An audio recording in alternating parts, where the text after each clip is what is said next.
Papa Edouard, ne confondons pas les temps. Il est le Dieu qui sait faire la grâce. Donc il faut lire prophétiquement ces Écritures. Il faut comprendre qu'est-ce que l'apôtre Paul parle de prendre l'autorité.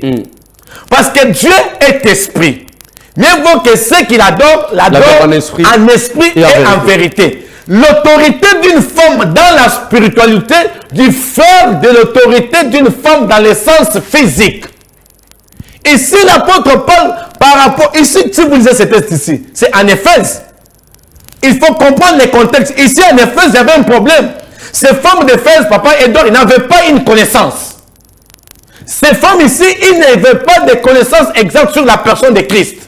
Mais néanmoins, regarde, si vous enseignez la personne, regarde quand Jésus enseigne la femme samaritaine, il donne la connaissance à cette femme.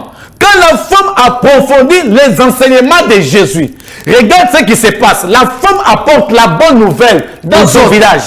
Et là, j'ai rencontré quelqu'un qui m'a dit tout ce que je fais. L'enseignement, c'est quoi, papa Edouard? C'est ce que nous faisons aujourd'hui. Patrice. Merci beaucoup. Plusieurs multitudes courant pour écouter, venir voir Jésus et écouter. Donc, la femme a gagné les âmes. Ça veut dire les âmes amenées vers Jésus. Nous ne confondons pas les contextes actuels dont nous avons une chair. Merci beaucoup. Quelqu'un est là-bas assise. Et aussi le terme que l'apôtre Paul dit que les femmes se taisent.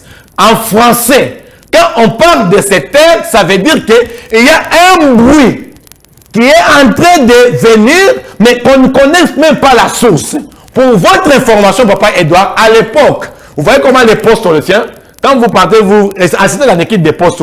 Normalement, les hommes se tiennent en première position et les femmes sont derrière. Mais dans l'apôtre Paul se rend que pendant qu'on enseignait, il y avait des bruits. C'est alors qu'on dit que les femmes se taisent dans l'assemblée de Dieu afin qu'ils puissent suivre l'instruction dans le silence. Merci beaucoup. Celui qu'on enseigne, quand il doit apprendre, il emmagasine la connaissance. La connaissance va lui pousser pour qu'il puisse aussi en parler aussi chez les autres. Merci beaucoup. C'est ce qui s'est passé avec Philippe et Nathanaël en disant, venez voir celui dont les prophètes ont parlé. Merci beaucoup.